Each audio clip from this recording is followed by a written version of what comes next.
informar también lo que sucede en Santa Cruz a esta hora de la mañana. Nuestros equipos móviles están desplegados en diferentes zonas. Vamos a empezar con Edmundo Gutiérrez para hablar acerca de las resoluciones del Cabildo Cruceño que se llevó adelante ayer precisamente. Adelante, por favor. Bueno, Nicole, la situación que está viviendo en este momento el país, la coyuntura política ha generado distintas repercusiones también con las resoluciones del Cabildo que se dio ayer a nivel nacional, el que se realizó en la ciudad de La Paz y también con repercusiones ayer en Santa Cruz, en el Cristo Redentor. Pero vamos a hacer en esta ocasión un análisis profundo de lo que está sucediendo y qué otras salidas podrían haber a este conflicto social que estamos viviendo en Bolivia. Y para ello, quiero darle la bienvenida al licenciado Ernesto Machicado, quien es analista político y nos ha brindado un pedacito de su tiempo para poder conversar de este tema tan importante. Licenciado, buenos días. Muy buenos días, para mí es el gusto, pues. No, sin duda la situación de Bolivia es muy complicada. Las salidas no son fáciles porque las carreteras son muy diferentes, muy alejadas, ¿no? Por un lado está el gobierno que alega que ha ganado y que es la solución es que ellos vayan otra vez a posesionarse el día 22 de enero. Y bueno, en última instancia plantea el tema de la auditoría de la OEA. Ahora, aquí hay un tema que debemos considerar, yo creo que con toda seriedad. La OEA nos debe a los bolivianos, más allá de que si desconfiemos o no desconfiemos de una auditoría de la OEA, hay una cosa muy concreta. La OEA nos debe a nosotros un fallo de la Corte Interamericana de Derechos Humanos. Y no es posible que la OEA venga a hacer una auditoría sin antes traer el fallo. Estamos hablando de qué tipo de fallo, recordemos un poquito. Recordemos un poco. El fallo se trata de lo siguiente. El año 2017 la OEA planteó una consulta ante un grupo de juristas europeos sobre si era o no era un derecho humano la reelección. La respuesta de los juristas europeos fue que no era un derecho humano, pero esa opinión jurídica no es obligatoria de cumplimiento, es simplemente una opinión. Entonces, como resultado de aquello, la propia OEA, a través del señor Almagro, envió este informe de la Comisión Europea, envió a la Corte Interamericana de Derechos Humanos para que sea la Corte la que finalmente decida si este es un derecho humano o no es un derecho humano de Evo Morales ir a la reelección. En base a esto, Evo Morales podría no haberse postulado si tuviéramos el fallo ahora. Nos habríamos ahorrado la muerte de las dos personas de ayer. Entonces, a eso voy. Es tan importante el fallo de la OEA, no es simplemente un decir, no es una poesía, no es una ley más. Son vidas humanas.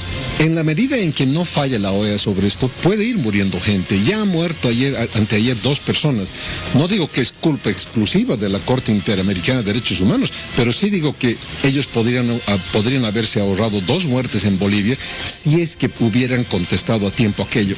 Ahora, lo que se viene por delante, si no hay este fallo, es un conflicto muy grave porque las partes están muy lejanas en sus posiciones. Los comités cívicos del país, con el gobierno y el señor Carlos Mesa, están en otros rumbos totalmente diferentes y ninguno con capacidad de negociación. Sobre todo los comités cívicos que ya han dicho claramente que lo único que esperan es la renuncia del presidente de Bolivia. Entonces, si no hay renuncia, no va a haber nunca diálogo. No puede haber diálogo si pides la renuncia de alguien, simplemente esperas que renuncie. Entonces, lo que yo veo es que esto no tiene un final corto, a breve plazo, feliz, si no hay alguien que intermedie, pero con mucha veracidad, con mucha credibilidad. Estamos hablando entonces, bueno, prácticamente diciendo que la OEA debería resolver primero el fallo antes de hacer la auditoría. ¿Hay plazo o ya no hay plazo para esto? Hay plazo, pues, hay plazo. Lo que pasa es que la OEA tiene plazos de muchos años para resolver sus problemas. El caso de Nicaragua, que fue uno de los que desanimó a mucha gente en Bolivia, es que en el caso de Nicaragua tardó 8 años en fallar. Pero bueno, aquí estamos esto es una cosa diferente, ¿no? La Corte Interamericana tiene que velar por las vidas humanas, por eso es una Corte de Derechos Humanos. La vida es un derecho humano, el principalismo derecho humano. Entonces, no por culpa de plazos o de seguir dilatando esto, podemos perder vidas. Lo esencial es que la Corte Interamericana falle inmediatamente sobre este tema, y eso está en manos de Almagro. Almagro puede, porque él es de alguna manera el tutor de la Corte Interamericana Interamericana, porque la OEA está por encima de la Corte Interamericana. Entonces, Almagro podría sí presionar a la Corte, instar a la Corte, sugerir a la Corte que en aras de que hay una solución en Bolivia, de que no se pierdan más vidas, de que la Corte falle sobre esto de inmediato. ¿Qué pruebas tenemos nosotros entonces? Bueno, ¿qué prueba tiene el pueblo en todo caso para poder justificar y pedir este fallo a la OEA? ¿Qué pruebas se han presentado ya? Las pruebas las ha presentado Almagro. Como dije en un principio, el año 2017, justo en esta etapa, en octubre, noviembre de 2017, Almagro recibe el informe de Europa, donde se dice que no es un derecho humano de Evo Morales repostularse, y con ese informe él plantea ante la Corte Interamericana de Derechos Humanos, esa es la prueba, el informe europeo, claro, plantea a la Corte Interamericana de Derechos Humanos que ésta resuelva.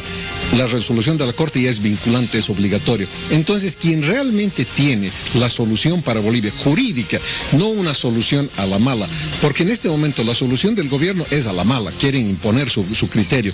La solución de los comités cívicos es a la mala, quieren que se vaya Evo Morales, porque estamos hartos, es verdad, pero el problema no se resuelve a la mala. Para que no se muera la gente, tiene que resolverse en derecho. La Corte Interamericana tiene la solución de todo este pleito, y ayer también, y gracias a Dios lo dijo, yo escribí un artículo hace 2 días atrás en Facebook, pero el propio presidente del Comité Cívico de Santa Cruz ayer hizo alusión a este planteamiento que yo hice hace 2 días atrás, porque dijo, no tiene en este momento la Corte que decir nada si antes no presenta el fallo de la Corte Interamericana, no tiene la OEA nada que decir si antes no hay el fallo. Entonces, en definitiva, si vamos por el camino del derecho, tiene la solución, la tenemos a la mano, pero está en manos de la OEA. Hay que presionar a la OEA para que traiga ese fallo de la Corte Interamericana, y a partir de ahí sabremos si Evo Morales puede o no puede ser candidato a la presidencia de Bolivia. Si dicen que no, ya no hay auditoría. ¿Para qué la auditoría? Bueno, estas son las palabras del licenciado Ernesto Machicado. Justamente se necesita entonces un intermediario y que la OEA resuelva este fallo para que se pueda solucionar de manera pacífica lo que está sucediendo en Bolivia y evitar más derramamiento de sangre. Este es análisis que hemos hecho nosotros, Nicole. Sí, un breve análisis precisamente sobre las propuestas del Cabildo que se llevó adelante ayer en Santa Cruz. Muy amable al licenciado Ernesto por atender a nuestro medio de comunicación a esta hora de la mañana. Gracias, Edmundo, a ti por la información.